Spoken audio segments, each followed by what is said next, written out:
민주당이 그렇게 많이 지지를 해줬는데 실제로 호남에 해준 게 뭐 있느냐. 그리고 사실은 정부 여당에 대해서 맞서지 못하고 있는 것 같다. 국민의힘 의원들 같은 경우에는 뭐 수족관에 물을 마실 정도로 현재 상황에 대해서 적극적으로 대응을 하고 있는데 네. 민주당 의원들 중에 그런 기백이나 이런 의원들이 없는 것 같다. 쇄신을 먼저 하는 팀이 이길 것이다라는 이야기는 계속 해왔지 않습니까? 네. 오늘 이 이야기도 그런 맥락 같아 보입니다. 그러니까 기존의 어떤 리더십이 잘하는 부분도 있지만 네. 현재 한국 사회가 겪고 있는 문제를 해결해 내기는 쉽지 않아 보이고 게다가 정쟁을 푼다고 하는 게 매번 이겨먹기만 하는 것을 바라는 것은 아니지 않습니까? 호남 야당 지지 51%로 급락. 이재명 되겠나? 이낙연 서운하다라는 겁니다.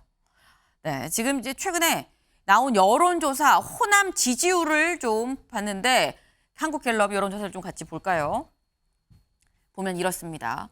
호남 지역의 정당 지지도 네, 일단 파란색이 더불어민주당이고요. 그리고 회색이 무당층, 빨간색이 국민의힘입니다. 그런데 쭉 가보면 일단 뭐 민주당이 당연히 위쪽에 있죠. 그러다가 지난 4주째에는 지난 6월 4주째에는 43%, 40% 무당층과 거의 뭐 흡사하다시피 하다가 조금 올랐습니다. 51%, 민주당 51%, 무당층 31%, 국민의힘 5였다가 10으로 지금 뛰었습니다. 네. 국민의힘이 살짝 오르고요. 무당층이 좀 내려가고 민주당이 지난주보다 오르긴 했지만 51%. 근데 이 51%라는 숫자가 김수철 원장님. 원래 호남에서 지난 대선 때를 생각을 해보면 네. 이재명 대표가 호남에서 80% 넘게 계속 받았거든요. 굉장히 네. 높은 수치로. 근데 지금 지지가 50%라는 거는 낮긴 낮아 보입니다. 이제 저도 어제 그 호남 쪽의 지자치단체장과 전역을 하면서 들어보니까 네. 실제로 무당층이 많이 늘었다고 하더라고요. 그 이유가 보니까 민주당이 그렇게 많이 지지를 해줬는데 실제로 호남에 해준 게 뭐 있느냐. 그리고 사실은 정부 여당에 대해서 맞서지 못하고 있는 것 같다. 국민의힘 의원들 같은 경우에는 뭐 수족관에 물을 마실 정도로 현재 상황에 대해서 적극적으로 대응을 하고 있는데 네. 민주당 의원들 중에 그런 기백이나 이런 의원들이 없는 것 같다. 그래서 결국은 이런 현상은 결국 내년 총선에서 새로운 인물을 요구하는 수준으로 갈 것이다. 그래서 좀 알아보니까 한 60% 정도 되는 호남의 유권자들이 네. 새로운 인물을 뽑겠다 이렇게 이야기를 하고 있거든요. 결국은 네. 그 현재 민주당에 실망한 사람들이 새로운 인물을 희구하고 있다 이렇게 보여지고요.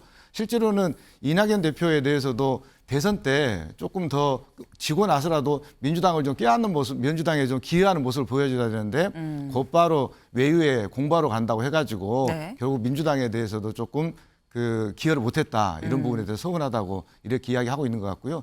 이재명 대표에 대해서는 실제로 총선에 좀 불리하다 이렇게 판단을 하고 있는 것 같아요. 이재명 대표로 선거를 치르는 부분은. 네. 그래서 그러한 미묘한 감정들이 그 모여져서 민주당에 대한 지지율이 사실은 50%대, 40%대에 머물고 있지 않나 하는 생각이 좀 듭니다. 네. 지금 말씀 중에 나왔습니다. 여기 같이 볼까요?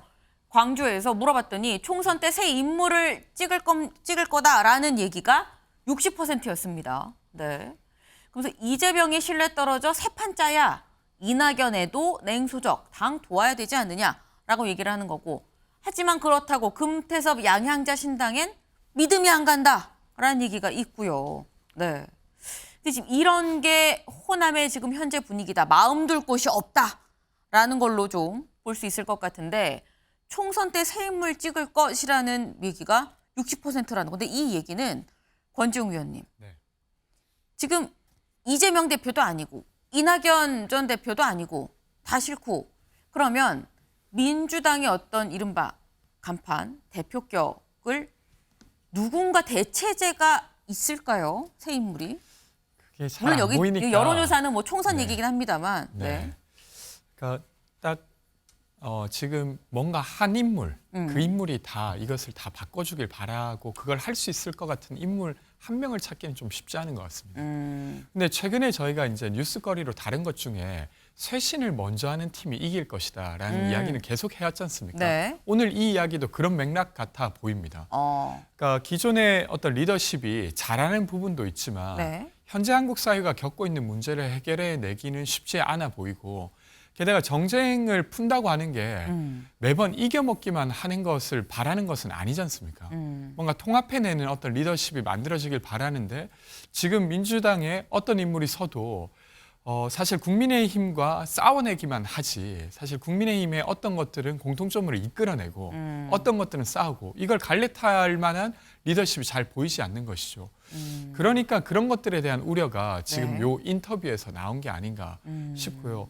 어쨌건 사실 이제 정치권에서 누가 권력을 지는가도 중요하지만 저희가 모두가 다 인정하고 있는 저출생 문제라든지 아니면 지역 불균형 문제라든지 아니면 의료 불균형 문제, 뭐 전세 사기 이런 문제들을 풀 수 있는 새로운 리더십을 바라는 마음도 아마 국민들께 있지 않을까 싶습니다. 네. 아, 지금 명확하게 뭐 어떤 한 명 히어로가 딱 보이는 뭐 그런 상황은 아니다 하지만 어떤 한 명이 나타나서 싹 정리한다기보다는 내부 혁신을 통해서 전반적인 걸 이 손을 대야 당 지지까지 이어지지 않겠느냐 뭐 그런 말씀을 주신 걸로 좀 이해가 됩니다.